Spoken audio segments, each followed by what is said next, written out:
रविवार म्हटलं की आपल्याकडे नॉनव्हेजचा बेत नक्की असतो. तर आज काय बनवणार आहेत? आज आपण बनवणार आहेत मस्त चमचमीत अशी चिकनची रेसिपी. चला मग व्हिडिओला स्टार्ट करूयात. हॅलो, नमस्ते, स्वागत आहे तुमचं निकम दीपा यूट्यूब चॅनलमध्ये. आज मी तुमच्यासाठी मस्त झणझणीत अशी चिकनची रेसिपी घेऊन आलेली आहे, ती देखील साध्या आणि सोप्या पद्धतीने. चला मग व्हिडिओला स्टार्ट करूयात. त्याआधी तुम्ही माझ्या चॅनलवर नवीन असाल तर चॅनलला लाईक, शेअर आणि सबस्क्राईब करायला विसरू नका. सगळ्यात प्रथम आपल्याला इथं साहित्य बघायचं आहे. मी 3 मोठे कांदे घेतलेले आहेत. त्याला असं लंबे स्लाइस करून घ्यायचे आहेत. आणि 1 टेबलस्पून व्हाईट कलरची जी तीळ असते ना ती घेतलेली आहे. आणि 1 टेबलस्पून धने असतात अख्खे, ते घेतलेले आहेत. त्यानंतर मी खोबऱ्याची वाटी घेतलेली अर्धी, त्याला किसून घेतलेलं आहे. अद्रक लसूण घेतलेला आहे. आणि सुक्या लाल मिरच्या आहेत ना त्या घेतलेल्या आहेत. 3 ते 4 अशा सुक्या लाल मिरच्या घेतल्या आहेत. याने आपल्या भाजीला कलर खूप छान येईल. आता आपल्याला इत्यादी सगळे साहित्य छान असं भाजून घ्यायचं आहे. कढईत थोडं थोडं तेल घालून छानपैकी असं हे भाजून घ्यायचं आहे आपल्याला. मी अगोदरच इथं कढई ठेवलेली आहे. सगळ्यात प्रथम आपल्याला इथं कांदा भाजून घ्यायचा आहे. कांद्याला छान ब्राऊन कलर येतोवर आपल्याला हे भाजायचं आहे. कांदा भाजायला थोडा उशीर लागेल, म्हणून थोडं आपल्याला थांबून हे छानपैकी भाजलेस तर वाट बघायची आहे. आणि कांदा पटकन भाजला जावा यासाठी आपल्याला यात थोडंसं तेल घालायचं आहे. तेल घातल्याने पटकन हा भाजून होतो. तुम्हीही नक्की असं ट्राय करून बघा. आता याला छानपैकी फास्टवर मी असं भाजून घेणार आहे ब्राऊन कलर येतोवर.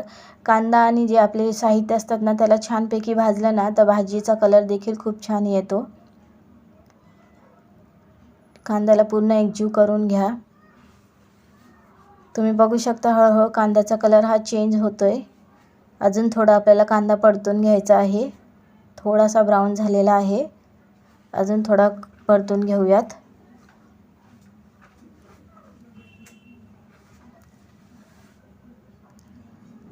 तीन ते 4 मिनिटानंतर छानपैकी असा कांद्याचा कलर हा चेंज होताना दिसतोय.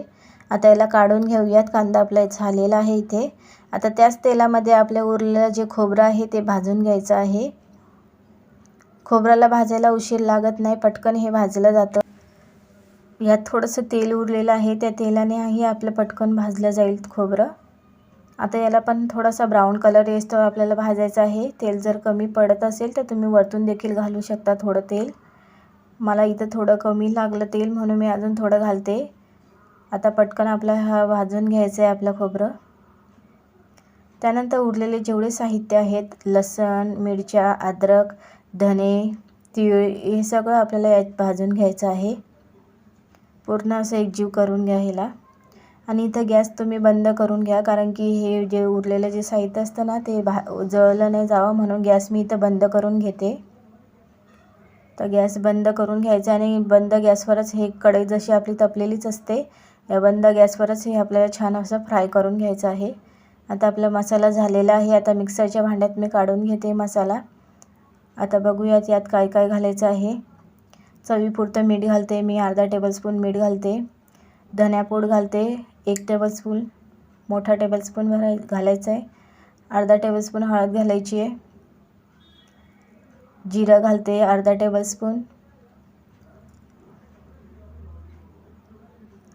आता हे बंद करून छान आपल्याला हे पेस्ट करून घ्यायची आहे, फाईन पेस्ट करून घ्यायची याची.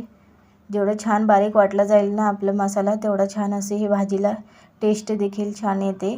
तुम्ही बघू शकता अशा प्रकारे मी छान बारीक वाटून घेतलेला आहे मसाल्याला. आता मसाल्याला परतवण्याची सुरुवात करूयात. त्याआधी आपल्याला तेलात परतवण्यासाठी सुके मसाले जे लागणार आहेत ते बघूयात.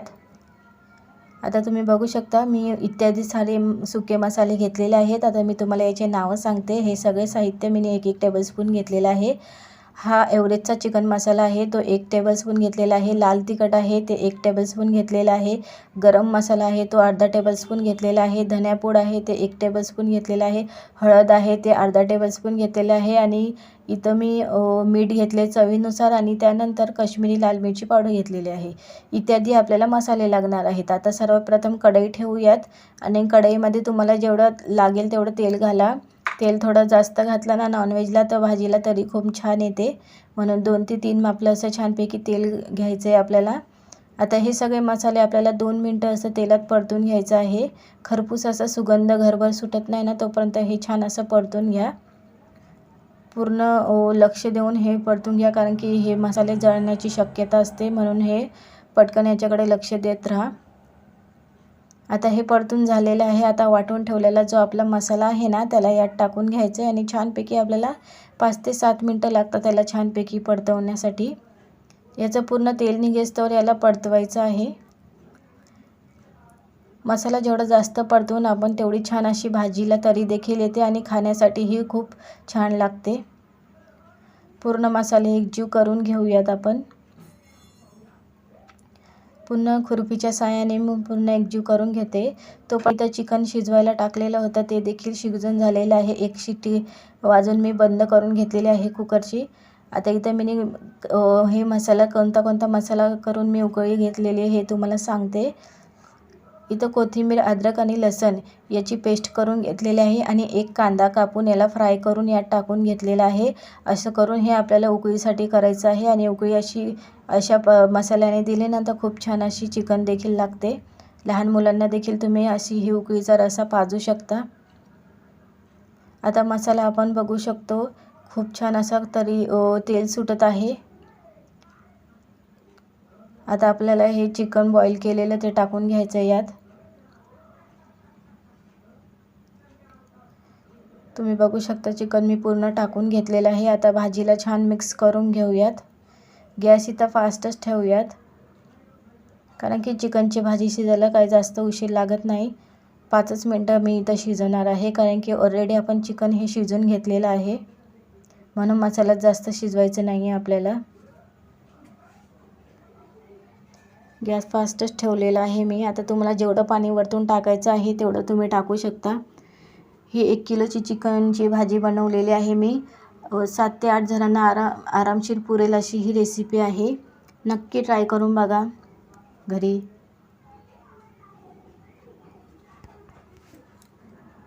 भाजीला छानपैकी उकळी आलेली आहे, तुम्ही बघू शकता. आता या झाकण ठेवून ना 5 मिनटं असं शिजवून घ्या, कारण की ऑलरेडी शिजून झालेलं आहे चिकन. फक्त आपलं एकजीव होण्यासाठी आपल्याला हे शिजवून घ्यायचं आहे. आता मी झाकण ठेवून देते आणि 5 मिनटं गॅस बंद करून घेतलेला आहे. भाजीला तरी तुम्ही बघू शकता खूप छान आलेली आहे.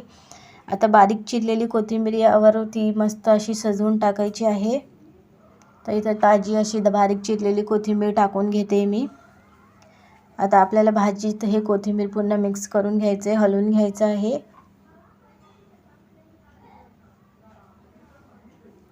अशी रेसिपी नक्की घरी बनवून बघा तुम्ही. मी नक्की सांगते, लहान मुलंही आवडीने खातील आणि मोठेही आवडीने खातील.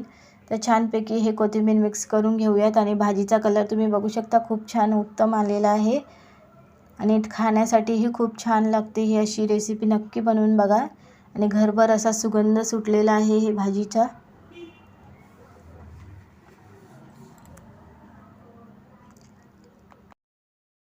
चला मग जेवायला सुरुवात करूया. छानपैकी मी इथं गरमागरम चपाती टाकलेली आहे. त्यानंतर इथं लिंबू, कांदा आणि काकडी घेऊन सर्व करूयात. आणि ही भाजी खूप छान लागते आणि घरच्यांनाही नक्की आवडेल. आणि माझ्या चॅनल नवीन असाल तर चॅनलला लाईक, शेअर आणि सबस्क्राईब करायलाही विसरू नका. Thank you for वॉचिंगसाठी.